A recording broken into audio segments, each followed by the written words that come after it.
Hello বন্ধুগণ, আজ বানাচ্ছি শুটকির ঝাল। তো শুটকির ঝাল দিয়ে গরম গরম ভাত খেতে কার না ভালো লাগে বলো? চলো বানিয়ে ফেলি ফটাফট। তো প্রথমেই শুটকিটাকে কেটে নিয়ে সেদ্ধ করতে বসিয়ে দিতে হবে। এরপর মশলার জন্য নিয়ে নিচ্ছি রসুন, টমেটো, কাঁচা লঙ্কা এবং পেঁয়াজ কুচি। এরপর শুটকিটা ভালো করে সেদ্ধ হয়ে গেলে ভালো করে ধুয়ে নিতে হবে। সবজিগুলো ধুয়ে নিচ্ছি।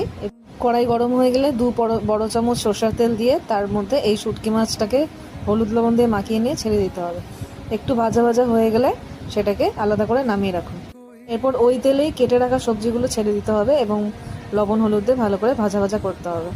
হালকা ভাজা হয়ে এলেই তার মধ্যে শুটকি মাছগুলো ছেড়ে দিতে হবে। আর হ্যাঁ, লঙ্কার গুঁড়োটা আপনি যতটুকু ঝাল খাবেন সেই অনুযায়ী আপনারা ঝালটা দেবেন।